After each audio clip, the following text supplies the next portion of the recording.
Welcome back to the Deeply Rested podcast. How much time do you take off every year in your business?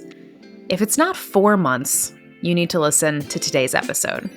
We all wish we could take more time off as business owners, but very few of us actually do it. Well, Sage Polaris is here today to change that. Sage has created what she calls the time off business model.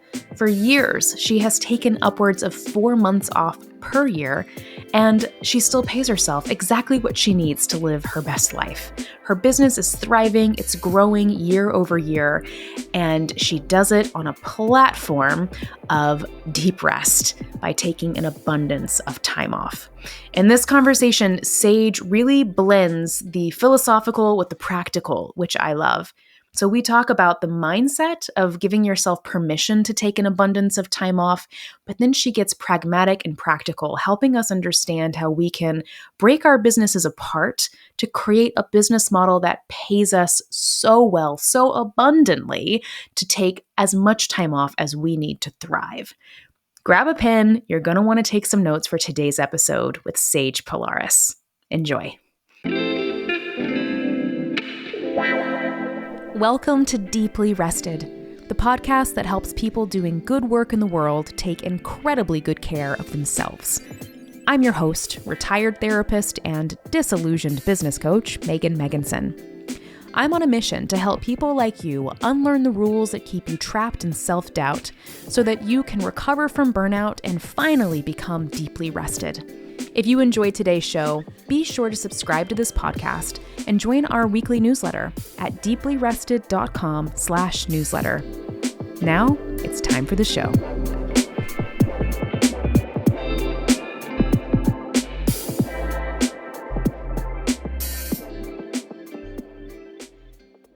Hi, Sage. Welcome to the Deeply Rested podcast.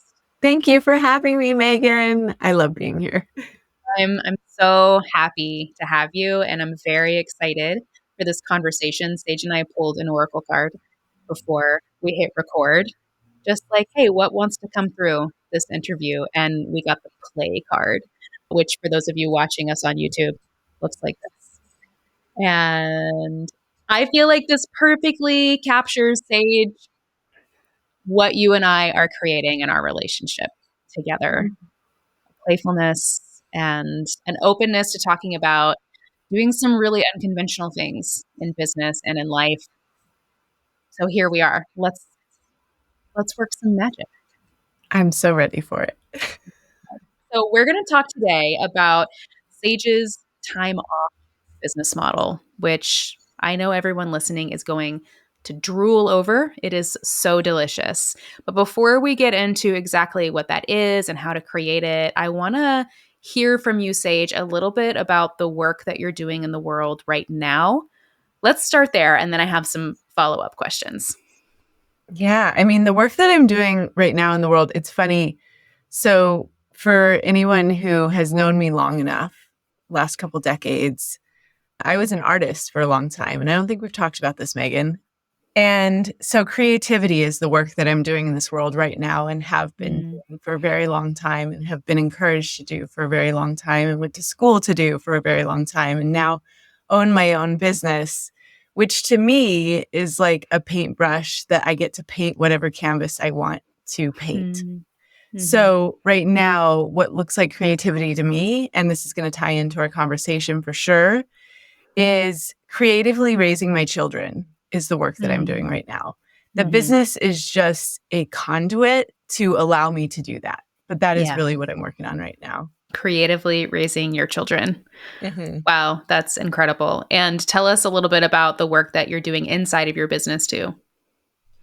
Yeah, so inside of my business, I am serving private clients, and half of my business, I work with them in terms of launch copy and copywriting. If you're not familiar with that term, it has nothing to do with legal. It's a marketing term. So I help people with the words on their website to help them sell more of their service or their product. A lot of my clients tend to be course creators or membership founders, or they're selling some kind of group program or digital product. And I am on the heels of, we're recording this right after August 2024. And I'm grateful to say I've had my biggest projected month of revenue just from doing private client work. Mm-hmm. But I also really love my copy template membership that I run that's a bit more accessible than working with me privately.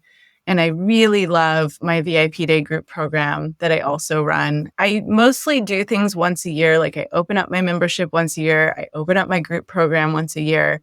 But in between all of that, I'm always serving private clients. And that's kind of my evergreen offer if you want to use a marketing term for it. I love it. Thank you for sharing. I know a lot of copywriters, and Sage, in my experience in our relationship, is really doing things differently. And I love being on your newsletter. You have a wonderful newsletter, and you share so transparently about what's going on in your business, what you're offering, why you're offering it. You share numbers really transparently. There's so much transparency about business structurally, and then we get all of the learning and the wisdom from you around boundaries and taking time off. It's really juicy. And I want to rewind back to the artist days for a moment. Yeah. So you started your work as an artist. I'm just so curious to hear a little bit more about what that looked like for you. What kind of art were you making? And at what point did you decide you wanted to pivot and go into this copywriting business for yourself?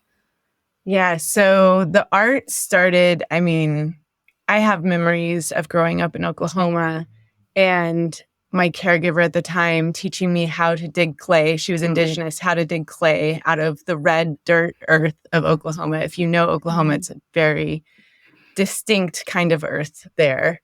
And so that's when it started for me. And I was reminded of that recently. Like, why was I such a creative person? It's because it was a part of my daily life from a very young age. And then I decided to go to art school and I got my Bachelor in Fine Arts with the emphasis in ceramics. But I was lucky enough, the school that I went to, I could dip my hands into anything. So I was doing ceramics, I was doing glass blowing, I was doing painting. And then I found exhibition and design, which is essentially someone who installs art shows. And I fell in love with this whole process of basically they create the art all over the US and then you uncrate it and you put the art on the walls. And what that creates for an artist like me at the time was another way to make money as a freelancer in LA, working for all the major museums, MoCA, LACMA, Hammer, Autry. I was shifting between those different well-known museums, installing their art for them, meeting people like Takashi Murakami. Like this was a dream for an artist to have proximity to these people and to be so close to the art and be a caregiver of the art, basically, was what I was doing. And it was so incredible. And it was also kind of like, I feel like, I don't know if I would call it a renaissance, but it was just a really special time in Los Angeles where the projects that were coming through and the funding and the budget that we had to support artists at that time looks entirely different now. But at that time, it was so exciting. And we were getting some of the best artists and the best curators. So that whole installing art at museums was my first foray into understanding what freelancing is. I was still an employee of each of the museums, but I was only with them for a very specific amount of time. Like this 6 weeks, we're putting up this show, then you leave and you come back and you take the show down a few months later and you're there for another 6 weeks. So that was my taste of this life outside of a 9 to 5, because I definitely worked a 9 to 5 before. I worked for a finance company, which is like a total U-turn. And it was like, oh, I can start to control my own schedule. You know, I can say yes or no to each museum that I choose to work at. And in between each show, I would travel the world. Like that's what I would do in between shows. I would just take off before digital nomads were a thing. Wow, that sounds really magical. I love it. I love you were getting this, like, you were experimenting, you were playing with being a freelancer. Before you actually were a freelancer, you're traveling the world, you're amassing all of this lived experience, and then at some point, something shifts and you become a copywriter. How did that transition unfold? Yeah, so I was no stranger to pivoting, right? Like I had gone from finance, doing sales for a finance company, to doing art installation. And then what happened with the art installation is that I was working, the last job that I had for a museum was the California Science Center. We had won the bid to get the Endeavour shuttle. So I met all of the astronauts. I met Mark Kelly and the rest of the crew. That was going to be my job. And I unexpectedly got pregnant. Okay. So when I unexpectedly got pregnant, I went on maternity leave from the California Science Center. The shuttle, the Endeavour shuttle, was being flown over from Florida to LA on the back of a 747 jet. It did 3 Wow. iconic loops over the city. Mm-hmm. At that point, I had my child, so he was in the baby carrier, and I was standing on top of a parking garage in my local town watching this jet with the Endeavour shuttle on the back do loops over my head. And I had it just struck me. It was like, I don't think I want to do this anymore. And they were asking me to come back early from maternity leave. They wanted me to return to work early because the project was so big. And I put my 2 weeks notice in. I was like, Wow. "No, What a thanks." wild moment to make that choice. Yeah. Or it's what I'm hearing is like the choice actually revealed itself to you in that moment. You're watching the shuttle fly overhead. You're, standing there with your new baby, and there's just this deep knowing, this intuitive knowing it's time to pivot. It's time. Like every logical conditioned part of you was probably wanting to say like, yeah, I'll come back whenever you want me to come back. This is a huge project. This is a huge opportunity. The ego, like what a juicy opportunity for the ego. Mhm. Yes, absolutely. I want to be part of this project. But intuitively, you knew it was time to make a change. Yes. So that was Wow. the first piece of it. And I will say there was a small part of me that was already toying with writing for clients, because while I was on maternity leave, I could get away with, doing little projects for people. Mm-hmm. And so it was a way for me to bring in revenue with my newborn baby right next to me. Right. And I didn't know that I would fall in love with my Mm. son like I did. And Mm. I'm going to say that with like a little bit of a caveat, like either way is fine. For me, I fell in love with being home and being with Mm-hmm. my son. I couldn't imagine leaving his side, but there was no way I could know that Yeah. until I had him with Right. me and realized that's who I was. Mm. And on the flip side, my husband was like, "Oh, get me back to the office." Mm-hmm. He's an incredible father. He loves being a father, but he also needs his own space and his own time that Sure. is not in the home. Right. I really appreciate that acknowledgement, right? That there's no one right path for any of us. And so much of your journey has been this attunement over and over again to what is true for me now, and what choices can I make to honor that. It's also interesting that you said the job you had in finance was in sales. So Mhm. you start off in sales. You've always been this creative artist, and then you get a job in sales. Then you move into this free quote freelancing work that's still so connected to creativity with the museums. Then you have your baby. Then you have this awakening moment of like, okay, hold on. Everything, the whole trajectory of my life is about to change. And you step into copywriting and into the infancy of the business that you have now. So I'm just standing in awe here for a moment of the incredible tapestry that has been woven in your life. You're weaving in your experience doing sales with all of the natural ways you've been a creative, with your understanding of freelancing and doing these consulting type projects with folks. It's like it's the perfect weave for being a copywriter. It's magical, incredible how this journey has unfolded for you. Yeah, it's so funny too, because people are like, "Why did you go from working in the arts to being a copywriter?" I'm like, it's just another creative tool in my belt. It doesn't matter if Absolutely. I'm Well, it's painting with another a type of keyboard, art. using my Uh-huh. words. Yes. That's It's right. it's Yeah. to me, I see the through line, and I'm so happy you do too, because sometimes people Yeah. looking from the outside in are like, "Wait a minute." Well, I think if you are naturally an emotional, intuitive, empathic, creative person, you can feel when you're reading copy. You can feel Mhm. if it's coming through as art or if Mhm. it's coming from the logical mind as a sales strategy. You can feel Mhm. it. Your nervous system knows. And I'm attracted to the copy that feels like art. That's the kind of world I want to live in. And Mm. it's the kind of world that you're creating in your business.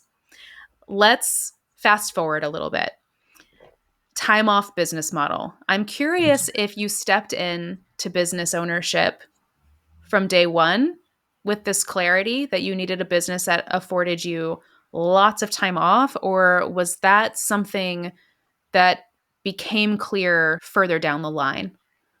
Yeah, so I love that you asked this question. And honestly, it's a natural rite of passage to think I'm going to start a business that's going to afford me more time with my family. Hmm. I would push back on that a little bit and say that's a fantasy. In the beginning of your Absolutely. business, you will give Yeah. into anything for it to work. If you want a Right. profitable business, the fantasy pulls you in, but the reality kind of smacks Yeah. you in the Sure face. does. We talked about this for like half an hour on the very first episode of this podcast, Sage. So, yes, this is a That's perfect beautiful. extension of that. Yeah, we go in with the fantasy and then we're hit with the reality. And then we Yeah. spend however long finding our way back to whatever the most realistic version of the fantasy is going to be. Yeah, so that path was about 2 years for me. The first 2 Okay. years of my business, I was bringing my laptop on every vacation, felt like I was letting everyone down, Mm, staring at my screen, but still at the same time giving myself grace, saying like, "Listen, at least I'm home," which is what I wanted. yeah. I wanted to Hmm. be Hmm. next to my child. Doesn't mean I can focus on him all day long, but at least I'm next to my child, and that's still Hmm. better than Hmm. for me, it was very hard for me for my first child to give him to someone else. And some Mm, children are children of the universe, and some parents can do that in a beautiful way. I struggled with that and mm, knew that I wasn't built for that. So mhm. made a business that would at least allow me to be in the physical space with my kiddo, even if I was focused on my screen a lot. And then those first 2 years starting to like kind of lift my head from the laptop and be like, "Oh yeah, I Mm, did this so that I could create more time for my family. What mhm. is that gonna look like now that Yeah. I've got a business that I've proven to be profitable over the last 2 years?" Now I feel like I have more choices. So I started to think, well, like, what are those choices going to look like? Mm. And for me, it's interesting, like, part of it was I got pulled into the next fantasy, which is often, "Oh, you're spending so much time working with clients. Why don't you just launch a course?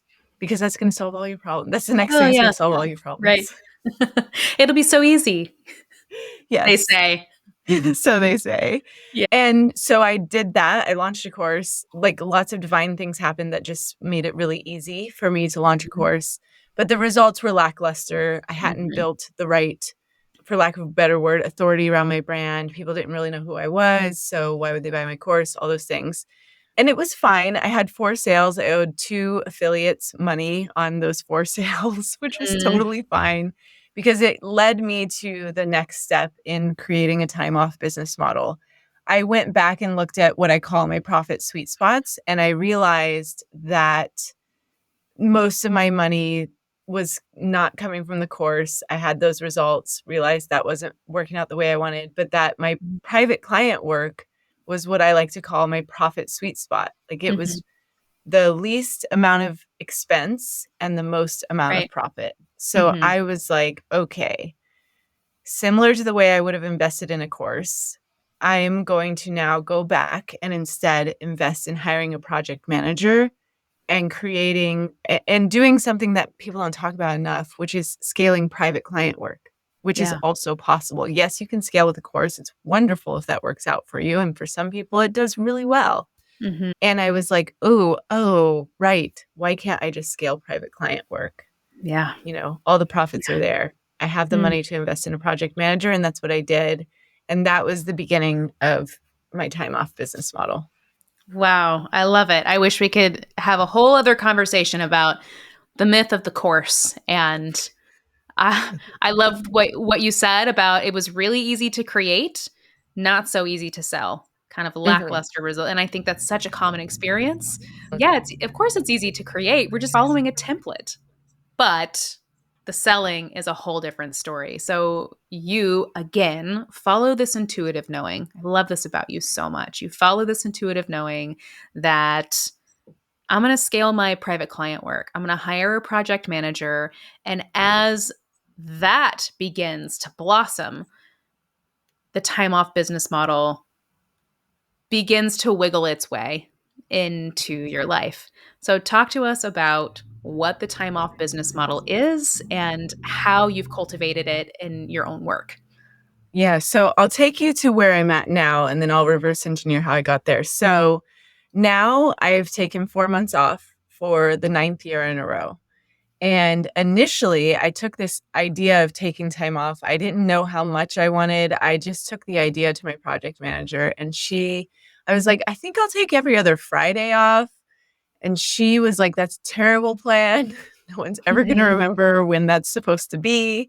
And she lovingly nudged me towards, why don't you do the last week of the month off every month and then take 1 month off every year? And that accumulates to the 4 months. And I was like, you're a genius. So she basically showed me how to batch everything. And it worked beautifully. And so I've kept that system. I will say that the 1 month off every year, sometimes I split it into 2 2-week chunks if I need to. It's not always the same month every year. It genuinely allows me to have that piece be fluid. It allows me to decide, like, what do I feel like doing right now? Like, is there something I really want to work on? Then I'm going to work on it. Or like, do I really need a break? Well, I wouldn't even say I'm to the point where I really need a break because I take that 1 week off every month. It's just like, is there somewhere I really want to go for an extended amount of time or do for an extended amount of time? Then I'm going to be able to follow that trajectory and desire and be able to embed it into the business. It's so cool. I love the way you do this. We've compared and contrasted before our different, models, if you will, for taking time off in our business. And I love about what you're describing. I love the fluidity of it and the way that you're really giving yourself permission to meter out the time off in whatever shape and form and structure is really calling to you in the moment, which is so important, right? The second we get rigid about taking time off, we're just replicating hustle patterns that we're trying to take a break from inside of our businesses. Like, we have to approach it with fluidity and flexibility. That feels like a really important lesson that you're sharing. Yeah. I want to zoom out just a little bit and look at this through a different lens. You and I were talking before we hit record about how jumping into 4 months off can feel really overwhelming to folks who maybe right now are only taking time off when they are super sick. So let's start a little bit smaller and hear some tactical tips, some advice that you have for folks who want to start taking more time off right now, maybe just in smaller chunks than the full 4 months a year. Yes, of course. Yeah, I know that this is a big commitment. It would take time for people to transition to something like 4 months off. However, when I first started, I remember even before I hired the project manager, I had integrated in Fun Fridays. So I think I was doing it once a month. I was doing like one Fun Friday a month where I just would like close my laptop, go hang with the family or do something fun for myself, even if the kids were at school. I now have 2 boys since I initially started my business. And so what I always recommend to people, if you want to take more time off, you can start small. Like I just mentioned, give yourself that 1 day a month. Because to some people that feels big. Like That is big. Yeah. Yeah. So that's cool. Start with that. The other thing I really want you to do today when you're listening to this, open up your calendar and mark off all of your birthdays for you and your loved ones. Mark off all the government holidays, particularly if you're an entrepreneur, because 4th of July comes around and you're like, oh my God, I have 5 calls today and I forgot it wasn't even a holiday. Because we can do that. It happens. Mark off, any government holidays, any days that you know that you need for yourself. Just do that. And here's the stretch ask from all of you for the next 12 months. And I'm Yeah. not saying that because you have to stick to that plan. But Mm. if you at least mark off those days, like the first day the kids go back to school, you Mhm. know the teachers are going to need 5 things from you. Please just Mhm. give yourself permission to mark it off now. If you don't stick to it, I'm not going to chase you down, but also Mhm. like give yourself some grace. But if you give Mhm. yourself a plan for the next 12 months of time that you intend to take off, Mhm. then you're more likely to stick to it and you're more likely to take more time off. So it's just an intention that you're setting now that will set you up for at least taking more time off than you currently are. I think that's such a great piece of advice, Sage. And you're hinting at this. I want to make it more explicit. Yes, start with birthdays, start with holidays. This is a great way to begin, but also think about times of the year that are hard for you too, right? Think Mhm. about maybe death anniversaries or seasons, like you said, when kids go back to school and things feel really challenging. I find that people are really quick to not create buffers around seasons that are challenging. So, like, Mhm. let's create buffers around seasons that are celebratory. Let's create buffers around seasons when, like, the rest of the world is offline. I do that. I love that tip because I do that to myself a lot. Like, I did it this summer. I didn't schedule off 4th of July. I had calls and then I was like, well, what? It's just a Wednesday. Like, whatever. I'll just keep the calls. It's no big deal. And then the day came and I'm on Instagram and like all my friends are like at the lake, and like having barbecues. And I was like, oh, I want to be at the lake. I want to be having a barbecue. So like, let's protect that time too. Let's protect times that are hard. And I love your suggestion to do it a full 12 months in advance. Like, Yeah. take an hour, do it today, then it's done. That is a challenging but doable place to begin. You're working your business towards being a vessel that supports you in living your best life, which is what being deeply rested is all about. It's creating a business that pays you in time to rest, that pays you in time to do what you want to do with your very limited time on Yeah. this planet. So that's a fantastic way to start. Let's take a big step forward now and talk about once people do that, once they're like, okay, I'm a pro at taking a day off here and there, I'm a pro at like anticipating what's coming. I think I want to move towards the full time off business model, the full 4 months off per year. How can Mhm. folks reverse engineer the business that they have now to support taking a really substantial amount of time off every year? Yeah, well, you have to batch your work. There's no way of getting around that. So you need to get clear on when are your most productive times, protect those.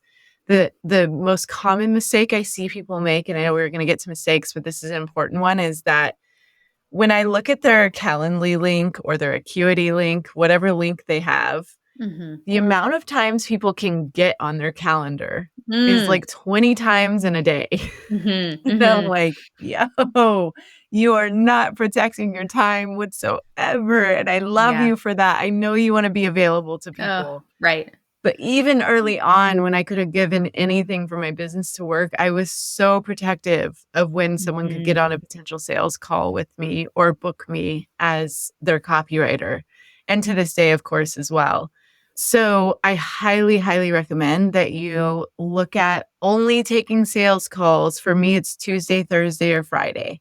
I mean, there's 2 slots in the morning and there's 2 slots in the afternoon. And on Friday, there's no afternoon slot because Mhm. most people don't show up to Friday afternoon calls, even if they get on your calendar. And that's just the Yeah, truth. that's We just love the truth.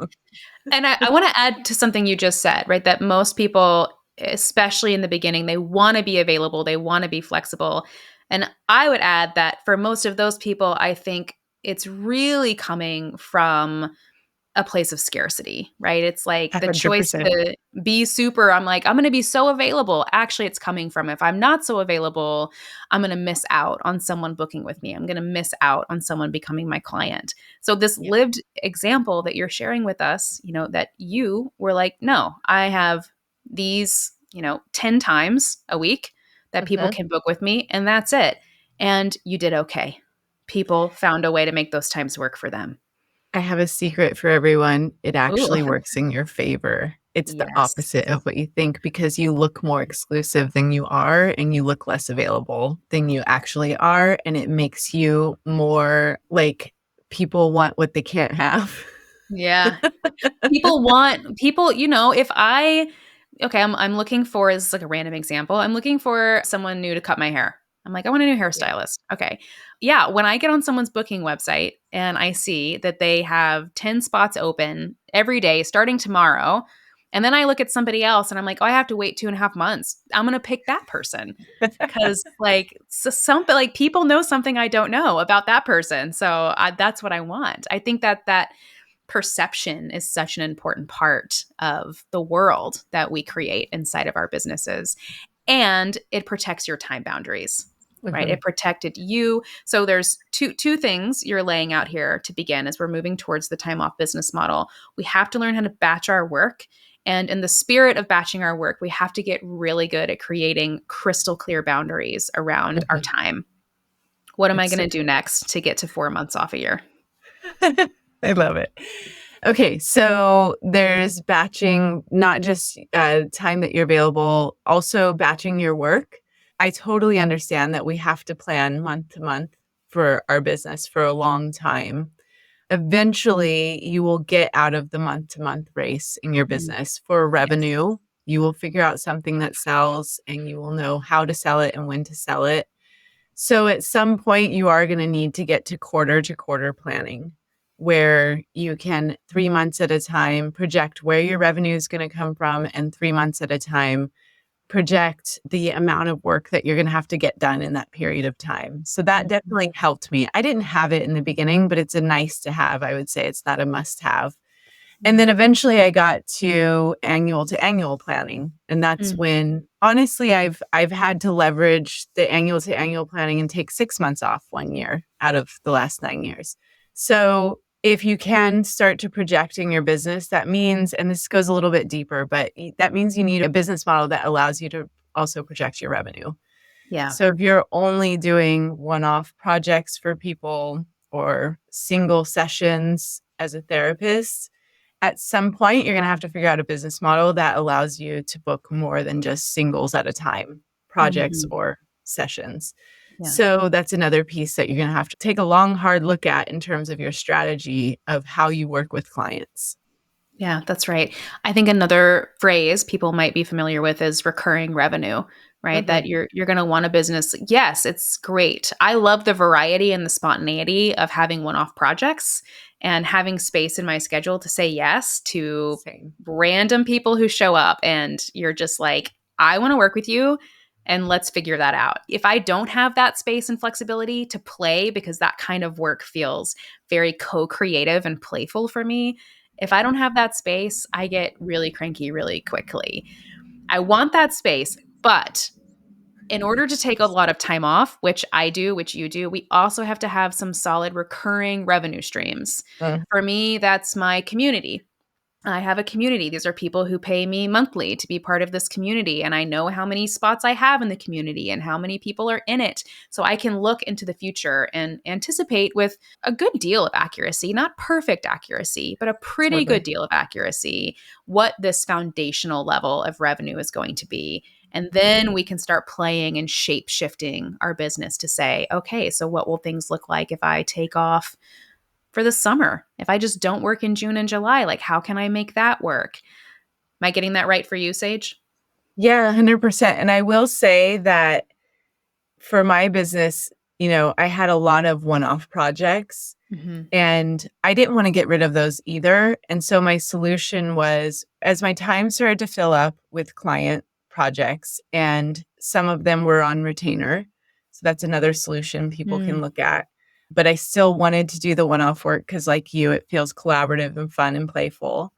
I had looked at to increase my revenue, but give myself more white space on my calendar. I had started looking at VIP days. And I think Hmm. that's, some of you have heard me talk about this before because Maegan has been so generous to share it with her audience. But at some point, if you want to keep the one off work, you have to figure out even how to batch that time. Because prior to doing VIP days with my clients or intensives, as the phrase most therapists use, prior to that, every client got 3 meetings and 2 revisions from me. And then I was like, okay, can I take those 3 meetings and condense them into a single day or a single half day and get them the same results that I was getting over that more expanded amount of time? Yeah. And how has that gone for you? Oh my gosh, magic. I was able to double my revenue twice. Yeah. Initially I sold the VIP days at a price that I knew would fly off the shelf. So as soon as I put it out there, 6 were gone. And then I got what I like to call my pricing sea legs. I doubled my price on it, and then I doubled my price again. And it's been incredible. I mean, I will admit that my first few VIP days, charging way less than I should have been and giving way more than I should have been, there was a calibration, figuring out what exactly is that going to look like. And it's not the only solution to creating more white space on your calendar. I am just in love with it. So I always have to mention it because it's something that changed the amount of time and clients I need to work with every month, from like taking 3 to 4 clients to taking 1 to 2 clients. And that was a big deal to me. Yeah. It's such an inspiring lens, right? Can you take the business that you have now and just put a different lens in front of your face and go, okay, wait, how could this look different? Can I open myself up to the limitless possibilities of what this work can look like, of how I can show up to serve people in the way that I want to serve them? And we're going to talk a little bit more about that in a bit. But you're giving some excellent examples of how shifting to an intensive VIP day container, call it whatever you want, it doesn't matter, but how that might work for you, listener, in your own business.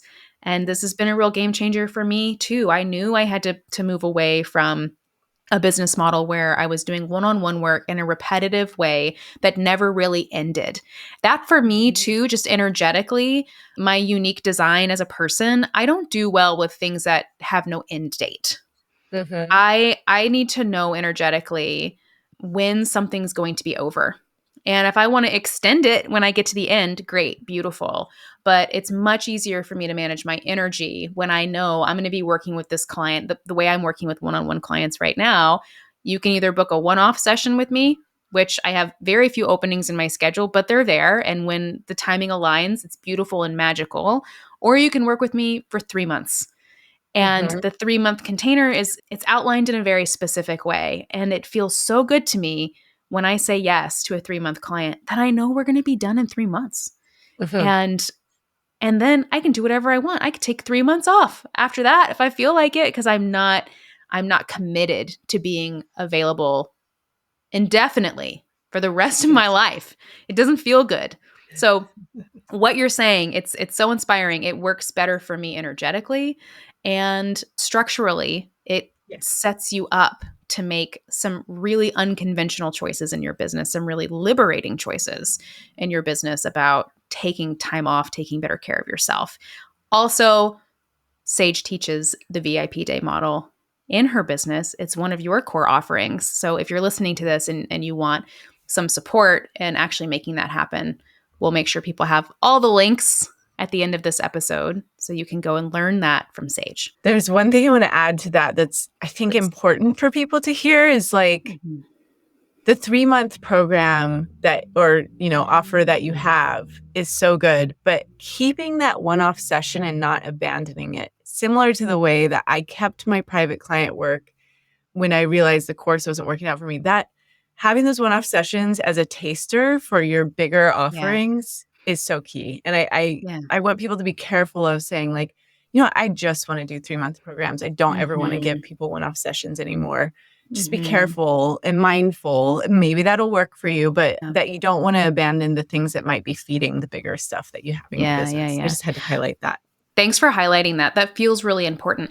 And I think many people get sucked down the online business pipeline that says you can never do one-off work ever again. One-off work, it's like a waste of your time. Like you're never going to be, if you want to scale, you can't. I mean, it's like this not really intense, but very masculine messaging, right? About like, don't be available to people one-on-one. Don't be available for, it's not profitable enough for that 90-minute session. That messaging, I mean, I got sucked into it in the beginning, and I had to really decondition and back myself out of it when I remembered that I'm a relational human being and I love sitting with people one-on-one. I love the gift and the collaboration, like you said, of spending 90 minutes just focused on you. I'm a human design projector. Like I'm designed to sit and focus on you for an extended amount of time. So taking that away, yes, to the point you're making, that when you remove opportunities for clients to get a little taste of what it's like to work with you, you're removing opportunities for people to say yes to investing in working with you in larger ways. But also just emotionally and energetically, it didn't feel right for me. It didn't feel aligned. I think so many of the things we're talking about, Sage, come back to know who you are, know what you want, and honor that, and trust that the way you want to show up and live your life can be supported by the business that you are creating. Mm-hmm. Amen to that. We're going to come back to that in a minute. But before we do, tell us, just like reality check us here. What were some mistakes that you made when you started stepping in to the time off business model? And what are some mistakes that you've seen your clients make too, just so people can be aware? Yeah, I mean, one thing that I see people make mistakes around, or even just like have hesitations around, is figuring out their pricing.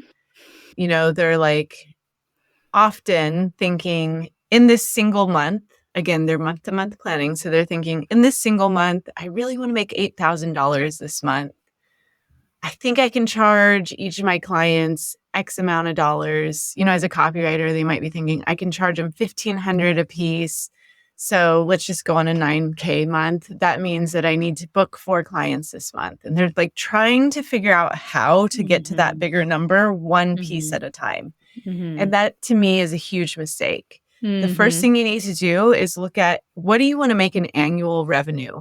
And I'm just going to go off a 10-month year because it's easier to calculate the numbers. But it's like, okay, on an annual revenue scale, I want to make 100K or I want to make 200K. Great. That's 10K a month or 20K a month. So now you have that number of what you actually want to make per month. And you can reverse engineer from there.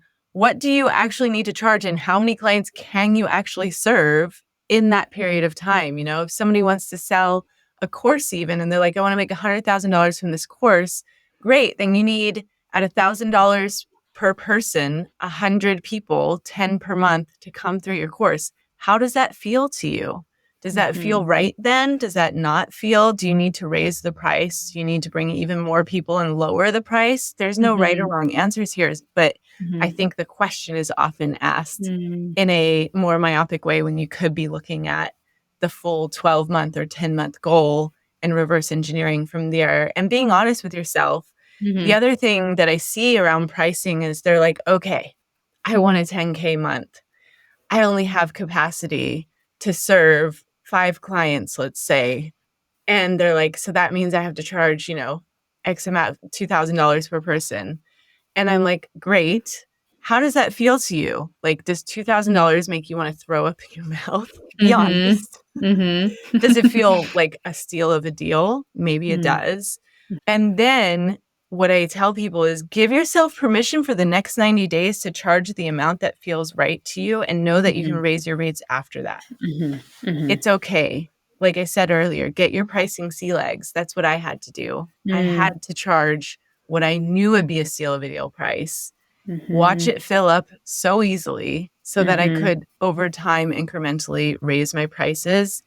And those price raises that I did at a later point, they weren't easy for me to do, but there were definitely very specific things tools that I used to help me process all of that. And the only other mistake I'll share is like, you come up with your goal, you land on that number, it feels right to you in this moment. Give yourself permission to do a good, better, and best goal every month. Because for me, that takes the pressure off. I have to get to this one specific number. And anything else is a failure. Unfortunately, our brain is kind of wired that way. Right. So, you know, I'm not a therapist, but I do a lot of learning. Actually, I should own the fact that I'm getting certified in somatic therapy, but I do a lot of work around nervous system regulation for myself, me personally. I'm even getting the certification just for myself. And it made me realize like, oh yeah, like one way I can release attachment around this stuff is to say each month I have a good, better, best goal. I have rewards for each goal that are incrementally more extravagant. And, some months I hit the good, some months I hit the better, some months I hit the best, which is amazing. But I've trained myself to not expect the best every month and give myself that grace to do what I'm capable of that month. Yeah. Yeah. It really is deep in interpersonal therapeutic work to learn how to thrive and how to feel so proud of yourself when you hit the good goal, right? To let good truly be good enough is lifelong work for most type A perfectionistic business owners. But it's so beautiful, good, better, best. And I really appreciate the very practical way that you're approaching the time off business model too, right? You can't just wave a magic wand and then poof, you have time off and plenty of money. No, there is a planning component that needs to go into this. There is a structure that you need to create to support you in living this luxurious and flexible life while also operating a business inside of the matrix of late stage capitalism. Like we're finding a way to piece those things together. And it's complicated, but this conversation, I really hope, Sage, is just a door opening for so many people who are going to start to map this out in their own business and in their life. It's very exciting. Let's talk here as we come towards the end about ways in which we get in our own way, right? We've talked a lot in this conversation so far about practicalities, right? Here's how you reverse engineer this. Here's how you practically map out your fees and the number of clients you're going to need. That stuff is crucial. But you can get an A+ on that assignment and still not achieve your goals because you are getting in your own way. So tell me about some of your personal experiences bumping up against your own upper limits, your own limitations in your business, and what are some common themes you're noticing with your clients now around their limitations? Yeah. So anytime you try something new, get ready, buckle up, buttercup. It's going to feel intense. Yeah. There's going to be a process of like, I got to rip this Band-Aid off, right? And some people are great doing that on their own, but I'm actually going to tell you a little bit of a side note story that relates to this. So I, in the last year and a half, have become an avid Muay Thai fighter, which is basically kickboxing. That's like the more common term people know. As I got more into that, I wanted to start weightlifting. Never done any kind of aggressive sport, let alone any much of sport in my life. Any much of sport? No, not me. Any much of sport. It's a technical term. Any much of sport. And I've never, weightlifting scares the pants off of me. Like it just is too much. So I had to borrow someone else's belief. I'm gonna be honest. Like, when I first tried weightlifting in my gym, my friend was there. It was just me and that other person. I'm like, hey, I would like for you to show me how to lift weights. First of all, I couldn't do it in front of anyone else. Like none of my other peers could be there. I was just like, no. So I set the environment and the tone. I did it with someone I explicitly trust. And that really matters, right? And I mention that because sometimes, again, you have to borrow someone else's belief to allow yourself to do something new. So when we got to the rack and he set me up to bench press, it was 50 pounds. And I was like, I can't do that. And he said, yes, you can. And I was like, no, I really can't. Yes, you can. And so having someone else in my corner telling me, yes, you can, really helped for me. In that moment, I needed a coach. I was like, I need someone to just tell me what I'm capable of. And I bench pressed 50 pounds 3 times. He had his finger on it so that I wouldn't drop it on myself. I was convinced he was lifting the entire thing for me. He's like, I couldn't lift this with one finger. Yeah. He's like, I'm not doing any of this. This is all you. I was like, wow. What? Okay. So having people around you that you can borrow their beliefs, ideally in business, someone who's like a couple steps ahead of you is really helpful. I'm not saying you have to pay them, by the way, either. Yes, I am a paid coach and I love being a paid coach, but I am telling you, if you put the right mentors around you, that will help. So that's one piece of it for sure. And then I have a really awesome tool. I don't know if some of you have heard of Access Consciousness. Are you familiar, Maegan? Not really. Oh, yay. Okay. New tool. Yeah. So I love Access Consciousness by Dr. Dan Heyer. I often work with an Access Consciousness certified coach. Her name is Jessica Culp.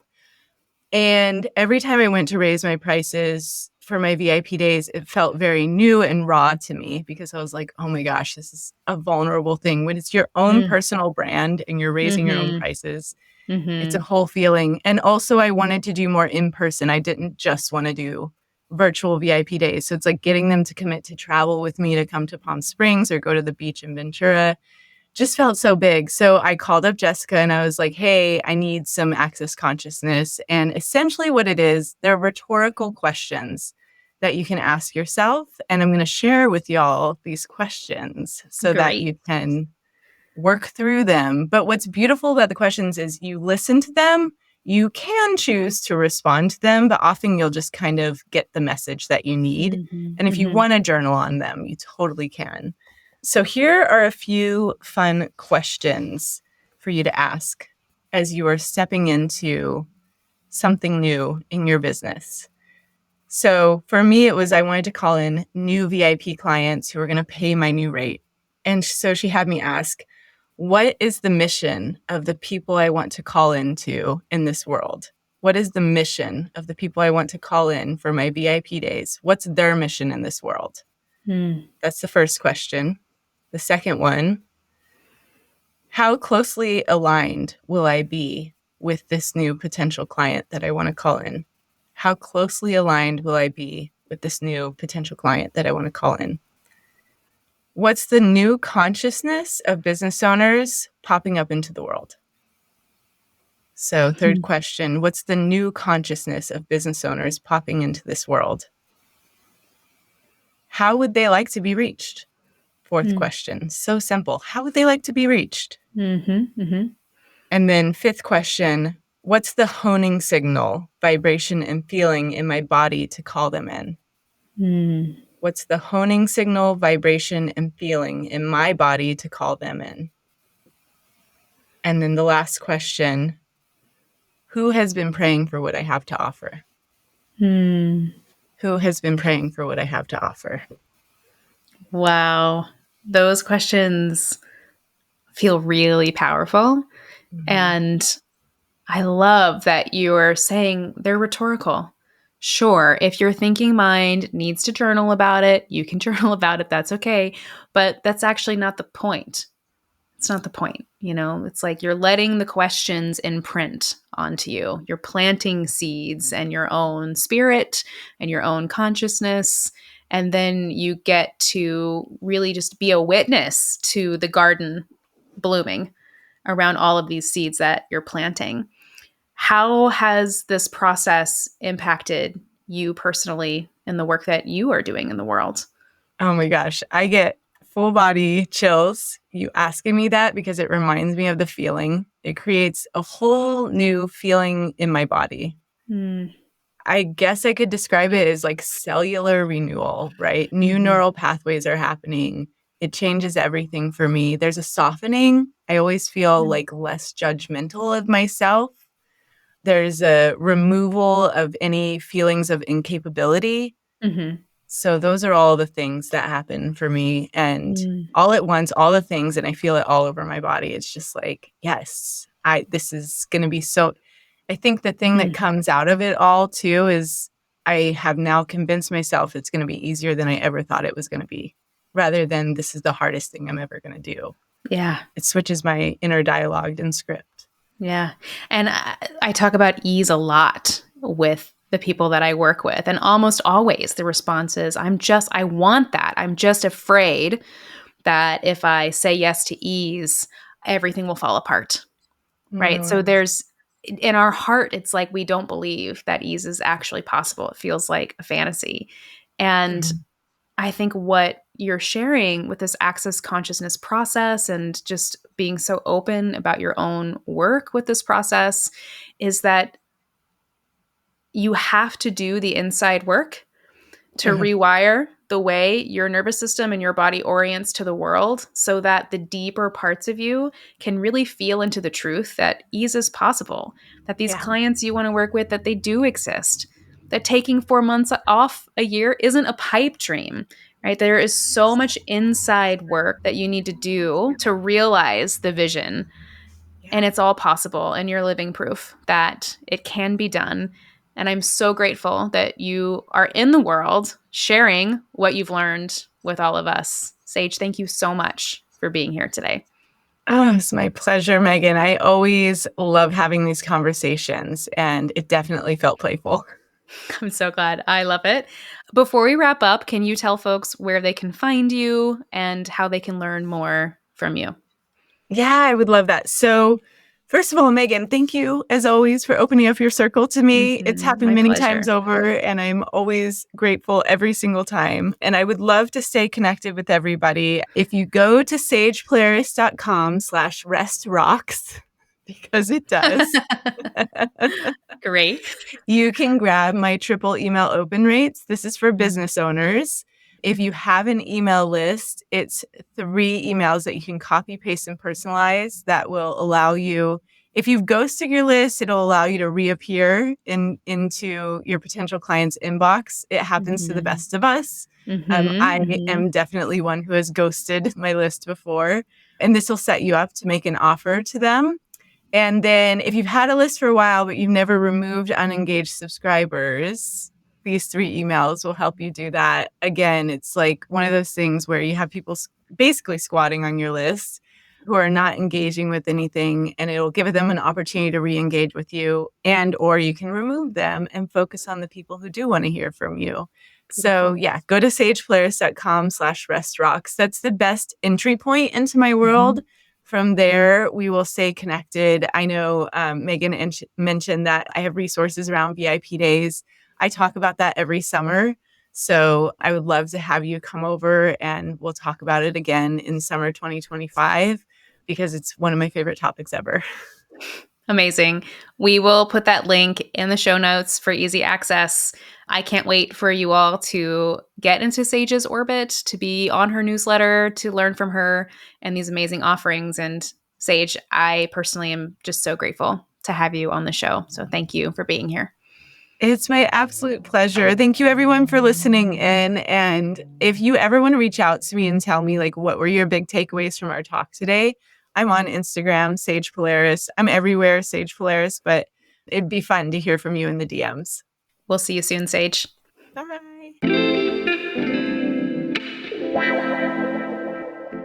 Thank you so much for listening to today's episode of Deeply Rested.